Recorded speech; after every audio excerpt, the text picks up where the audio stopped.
Friends, movie lover के एक और एपिसोड में आपका स्वागत है। आज दो फिल्मों का रिव्यू करूंगा। दोनों मैंने बैक टू बैक देखी है। एक आवारा पार्ट 2, दूसरी बंटवारा 1947। पहले मैंने बंटवारा 1947 ही देखा क्योंकि सनी देओल का मैं डाई हार्ट फैन हूँ बचपन से। तो पहला रिव्यू भी उसी का करता हूँ।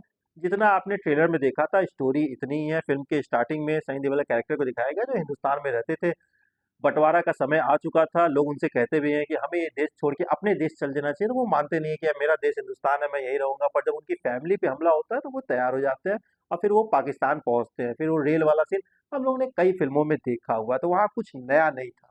पर हाँ, एक मुसलमान के पॉइंट ऑफ व्यू से फ़िल्म दिखाती है कि जब वो यहाँ से जा रहा था तब उसके साथ क्या-क्या, तो वो दंगा दोनों तरफ हुए। वहाँ से भी लाशें कट-कट के हिंदुस्तान आ रही थी, यहाँ से भी कट-कट के पाकिस्तान जा रही थी। तो इसमें आप किसी को सही या गलत नहीं कह सकते कि उस समय इंसान जानवर बन चुका था और जानवर का कोई मज़हब होता नहीं है। तो ये फ़िल्म उस चीज़ पे भी जाती है और जब ये लाहौर पहुँच जाते हैं तो का 1 महीने तक कैंप पे रहते हैं, फिर इन्हें एक घर मिलता है। जो चीज़ आपने ट्रेलर में भी देखा था, मैं कोई स्पॉइलर नहीं दे रहा हूँ, मैं आपको उतनी कहानी बता रहा हूँ जो चीज़ आपने ट्रेलर में देखा हुआ था। और ट्रेलर में ही फ़िल्म पूरी स्टोरी आपको दिखा दी गई थी और फ़िल्म इससे ज़्यादा कुछ प्रोवाइड करती भी नहीं है। हाँ, फ़िल्म का क्लाइमेक्स अच्छा है, जो मैं आपको स्पॉइलर नहीं दूँगा। कैमियो की उम्मीद मत करना। एक खबर थी कि आमिर खान सर का कैमियो हो सकता है, पर ऐसा कुछ नहीं है। फ़िल्म को प्रोड्यूस उन्होंने ही किया था। एक बात और है, इस फ़िल्म को प्रोड्यूसर नहीं मिल रहे थे। क्योंकि देखो सनी देओल का एक, देखो कोई भी एक्टर, शाहरुख खान सर ने हमेशा रोमांटिक फिल्म की, पर एक समय के बाद जब उन्होंने रोमांटिक फिल्म करना छोड़ी, कुछ अलग ट्राई किया तो वो फ्लॉप हो गए। फिर वो अपने सेफ जोन में चले गए, हाथ फैला के राज वाले लुक में। तो होता है कि हर एक्टर का अपना एक सेफ जोन होता है। सनी देओल भी जिस तरह की फिल्में वो करते हैं तो एक अलग पॉइंट ऑफ व्यू बन चुका है। तो हजम करना, अब इसमें मुसलमान कैरेक्टर में है तो मेकर्स को लग रहा था कि पता नहीं फिल्म चलेगी, इसलिए इसका बजट भी काफी लो रखा गया है। और एडवांस बुकिंग भी जिस, अब समझ लीजिए कि 14 अगस्त को ये फिल्म रिलीज हो रही है। बंटवारा जैसी फिल्मों को रिलीज होने के लिए इससे बेटर दिन क्या हो सकता है। पर जो एडवांस बुकिंग चल रही है, आवारापन के आगे इसकी एडवांस बुकिंग आधी हुई है, जो मैं 3 दिन से नोटिस कर रहा था बुक माई शो पे। अब अपनी फिल्म पे आते हैं। जब ये वो लाहौर पहुंच जाते हैं, इन्हें एक घर मिलता है। उस घर में जब ये जाते हैं, वो भी काफी प्रॉब्लम के बाद इन्हें मिलता है एक फ्रेंड के थ्रू। वो फ्रेंड कौन था वो आप फिल्म में देखना। एक कैमियो है, पर वो कैमियो के भी कुछ अच्छे अल्फाज कह सकते हो, कुछ डायलॉग कह सकते हो जो उनके हिस्से आए। फिल्म की स्टार कास्ट बहुत अच्छी है और सभी ने अपने रोल बहुत अच्छे से निभाया है। अच्छा, जो लेडी उस घर में थी, जब ये घर में जाते तो वहाँ एक लेडी थी, हिंदू औरत, जो समाना आजमी जो रोल प्ले करे, जो आपने ट्रेलर में भी देखा था। पहले तो सनी देओल वाला कैरेक्टर कहता है कि नहीं, आप यहाँ नहीं रह सकती, अब ये पाकिस्तान है, यहाँ सिर्फ मुसलमान रहेंगे।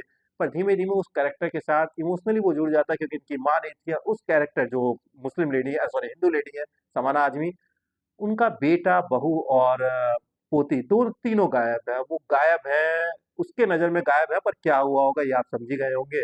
वो जब वो कहती है कि जब तक मेरा बेटा नहीं आता मैं नहीं जाऊँगी। अब ये समझा पाते नहीं हैं। एक समय के बाद, अच्छा, उस शुरुआत में एक डर भी दिखाया गया है। देखो, हिंदू को मुसलमान को लेके, मुसलमान को हिंदू को लेके, सनी देओल के सपने में आता है कि वो औरत किसी को बुलवा के उसके बच्चे और बीवी को मरवा रही है, वो झटके में उड़ जाता है। ये एक डर था, जिस तरह का माहौल उस समय चल रहा था। फ़िल्म कुछ चीज़ों पे बहुत अच्छे से फ़ोकस करती है और फ़िल्म एक तरफ़ा कुछ नहीं दिखाती है। दोनों तरफ से लोग एक-दूसरे को काट रहे थे, तो जानवर दोनों साइड थे और धर्म, कोई भी धर्म इसकी इजाज़त नहीं देता है। स्टोरी वाइज़ फ़िल्म मुझे बहुत अच्छी लगी। जो फ़िल्म का फर्स्ट हाफ़ है, वो कहानी का सेटअप है। हाँ, जब वहाँ के जो लोकल्स थे, पॉलिटिशियंस थे, जब उन्हें पता चलता है कि हिंदू औरत, जिन लोगों ने उसके बच्चों को, उसकी बहू को, उसके पोती को मारा था, वो इसे भी मारना चाहते थे क्योंकि उसकी कोठी को ये कब्ज़ा करना चाहते थे। जब इन्हें पता चलता है कि वो एक ज़िंदा है, तो धर्म कार्ड लेके उसे मारना चाहते हैं, उसके घर को कब्ज़ा करना चाहते हैं। सनी देओल का कैरेक्टर फिर आता है कि नहीं, माँ माँ होती है, माँ का कोई धर्म नहीं होता, जो आपने ट्रेलर में भी देखा था। जैसे मैंने बोला ना, फ़िल्म की स्टोरी पूरी ट्रेलर में दिखा दी गई थी, कोई सस्पेंस फ़िल्म नहीं है। हाँ, फ़िल्म का सस्पेंस फ़िल्म का क्लाइमैक्स है जो अच्छा है। शायद आपको ये बात पता हो या ना पता हो, ये एक पाकिस्तानी किताब पे आधारित फ़िल्म है जिसे पाकिस्तान में ही बैन कर दिया गया। क्योंकि वहाँ पे एक हिंदू औरत को जीतते हुए दिखा रहा था, तो भाई पाकिस्तान में कुछ लोगों को ये चीज़ नहीं पसंद आई। स्टोरी इतनी ही है। हाँ, अगर आप एक मास ऑडियंस हो और सनी देओल को आप सिर्फ चापाकल उखाड़ते हुए ही देखना चाहते हो, तो ये फ़िल्म आपको निराश करेगी। फर्स्ट हाफ, जैसे मैंने बोला, कहानी का सेटअप है, थोड़ी स्लो फ़ील होती है। सेकंड हाफ अच्छा है और कुछ ऐसे मोमेंट्स आते हैं जिसके लिए आप थिएटर्स में गए हो, जो आपने ट्रेलर में भी देखा था, है वो पर लिमिटेड है। अब मेकर्स भी अपने एक्शन सीन से ज़्यादा फ़िल्म की स्टोरी फ़ोकस करते हैं, जो माँ-बेटे का इमोशन है, हिंदू-मुस्लिम का इमोशंस है। तो चीज़ें अब आज के समय पे आज की ऑडियंस इस फ़िल्म को किस तरह से लेती है वो तो देखने वाली बात होगी, पर फ़िल्म स्टोरी वाइज़ बहुत अच्छी है। आप हम सभी को एक बार ज़रूर एन्जॉय करना चाहिए। पर हाँ, अगर आप एक मास ऑडियंस हो और आप सिर्फ़ सनी देओल के एक्शन के लिए इस फ़िल्म को देखने जाओगे, तो आपके हाथ निराशा लगेगी शायद। तो फ्रेंड ये था इस फ़िल्म का रिव्यू। अब आते हैं अपनी सेकंड फ़िल्म आवारापन 2 पे। देखो यार, मैं इमरान हाशमी का कोई डाई हार्ड फैन नहीं हूँ। जब उनका दौर चल रहा था, जब उनकी फ़िल्में कंटिन्यू हिट हो रही थी, वहाँ पे एक हिट, देखो कोई फ़िल्म अगर मान के चलो 100 करोड़ की फ़िल्म है, अगर वो 80 करोड़ भी कमाई तो आप उसे फ्लॉप कहोगे। और एक 15 करोड़ की मूवी अगर 30 करोड़ भी कमा गई तो वो हिट हो जाती है। तो इमरान हाशमी के साथ यही चला। वो अपने एक सेफ ज़ोन में थे, एक ही प्रोडक्शन हाउस था जिसमें वो ज़्यादातर फ़िल्में करते थे। इमरान हाशमी की फ़िल्मों में एक कुछ चीज़ें कॉमन होती थी, कुछ एडल्ट सीन हो गए, कुछ सीन किस सीन हो गए, और इमरान उसका हिमेश रेशमिया का म्यूज़िक। ये सब करके फ़िल्मों को हिट, कुछ फ़िल्में मैं सोचता था कि यार इस फ़िल्म में क्या था कि ये हिट हो गया?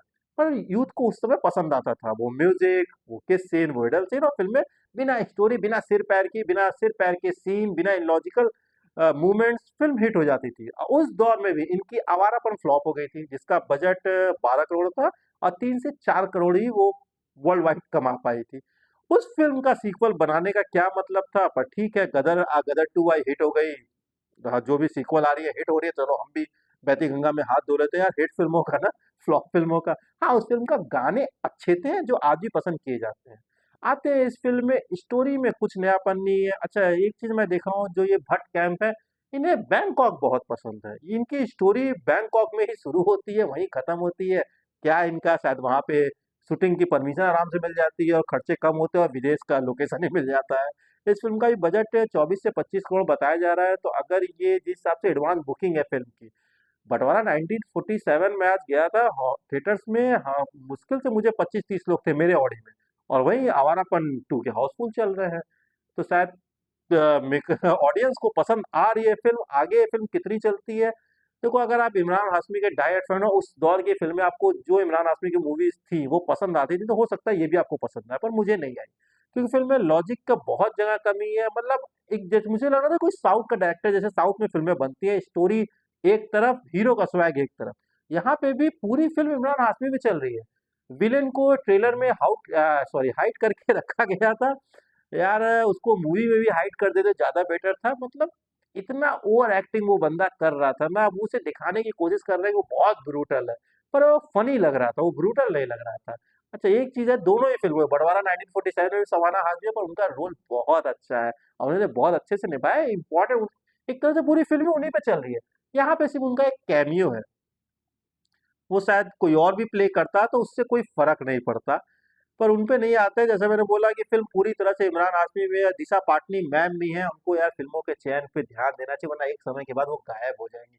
अरे यार, 3-4 साल से जिस तरह की फ़िल्में वो बंदी कर रही है ना, मतलब उसका फ़िल्म में कोई रोल होता ही नहीं है यार। जब रोल ही नहीं रहेगा तो आप करोगे क्या? बस एक ग्लैमर की कमी को आप पूरा कर रहे हो यार, तो एक फ़िल्म में चलता है, हर फ़िल्म आप वैसी ही करो, बिना सिर-पैर की। अब जैसे-जैसे स्टोरी चलती है, आप स्टोरी दिखा रहे हो कि जो आपकी बच्चियाँ हैं, उनकी जो किडनैपिंग होती है, उन्हें जो बेचा जाता है बाहर ले जाके, जिस मकसद से बंदा वहाँ गया है, उस चीज़ को छोड़ के वो सब कुछ कर रहा है। मेकर्स ही मतलब कन्फ्यूज़ थे, उन्हें बस इमरान हाशमी का स्वैग दिखाना है। यार मुझे फ़िल्म देखते समय गुस्सा आ रहा था। हो सकता है आप इमरान हाशमी के डाई हार्ड फैन हो तो आपको ये चीज़ें अजीब लगे, पर आप फ़िल्म देखना और एक बार फैन के पॉइंट ऑफ व्यू से हट के आप फ़िल्म को देखना, आपको फ़िल्म इतनी ज़्यादा निराश करेगी ना। पर हो सकता है भाई, जब सैयारा हिट हो सकती है तो ये भी हिट हो जाए। अच्छा, सैयारा एक रोमांटिक फ़िल्म थी। आवारापन जो पहला पार्ट था, अच्छा वो पार्ट देखा होना बहुत ज़रूरी है, अगर देखोगे तभी ये फ़िल्म समझ में आएगी। नहीं, स्टोरी कुछ ऐसा है भी नहीं कि बहुत डीप स्टोरी है, पर हाँ, कुछ कैरेक्टर्स हैं और जो अपना इमरान हाशमी का कैरेक्टर है वो ऐसा क्यों है, उसकी बैक स्टोरी फ़िल्म की स्टार्टिंग में कुछ दिखाया जाता है, पर अगर पहला पार्ट देखे होगे तो फ़िल्म के साथ और कनेक्ट कर पाओगे। अब देखना है कि नहीं देखना है, ये तुम्हारी है डिसीज़न है। अगर उस दौर की इमरान हाशमी की फ़िल्में तुम्हें पसंद आती थी, तो ये फ़िल्म भी हो सकता है तुम्हें पसंद आए। बाकी मुझे उस दौर की भी नहीं पसंद थी, इसलिए ये भी फ़िल्म मुझे नहीं पसंद आई। हाँ, बँटवारा 1947 मैं ज़रूर सजेस्ट करूँगा कि पूरे फैमिली के साथ एन्जॉय करो, तो दोनों ही फ़िल्में पूरी फैमिली के साथ देख सकते हो। बँटवारा में कुछ भी ऐसा सीन नहीं, ए सर्टिफ़िकेट फ़िल्म को क्यों मिला मुझे नहीं समझ में आया, क्योंकि फ़िल्म में कुछ भी ऐसा नहीं था जो ए सर्टिफ़िकेट लायक हो। ब्रूटल सीन भी कुछ ख़ास नहीं थे। स्कोप था, चाहते तो बहुत कुछ दिखा सकते थे, पर जैसा मैंने बोला कि यहाँ मेकर्स स्टोरी पे ज़्यादा फोकस कर रहे थे, फ़िल्म की इमोशन पे ज़्यादा फोकस कर रहे थे, ना कि एक्शन सीन पे। और इस फ़िल्म में एक्शन है, जो इलॉजिकल है, कुछ भी हो रहा है, तो कुछ भी हो रहा है, अगर वो देखने में मज़ा आता है, जिससे लॉजिक से कोई मतलब ना हो, बस हीरो का स्वैग मेंटेन रहना चाहिए, तो जाओ और अपन 2 देख सकते हो। तो फ्रेंड, ये था इन दोनों फ़िल्मों का रिव्यू। आपने कौन-सी देखी, हमें कमेंट में ज़रूर बताइएगा। और नहीं देखी है, तो दोनों वन टाइम वॉच हैं, एक बार एंजॉय कर सकते हो, रिपीट वैल्यू दोनों की नहीं है। अगर आपको दोनों फ़िल्म पसंद भी आ जाएगी, फिर भी रिपीट वैल्यू नहीं है। इसलिए नहीं है कि आवारापन, जैसे मैंने बताया कि इलॉजिकली फ़िल्म है, तो हो सकता है कि एक बार आप इमरान हाशमी के स्वैग के लिए इस फ़िल्म को देख लो। पर नेक्स्ट टाइम आप कहोगे छोड़ो यार, फ़िल्म की स्टोरी, एक्शन सीन उतने मज़ेदार नहीं थे। बटवारा 1947 को फ़िल्म के इमोशनल एंगल के लिए आप ज़रूर एक बार एन्जॉय कर लो। पर नेक्स्ट टाइम यार, स्क्रीन प्ले बहुत ढीला था, इतना एंटरटेनिंग नहीं था, आप थिएटर में दोबारा देखने नहीं जाओगे। तो दोनों ही फ़िल्मों का रिपीट वैल्यू नहीं है, पर हाँ, एक टाइम वॉच कर सकते हो। Okay friends, thank you.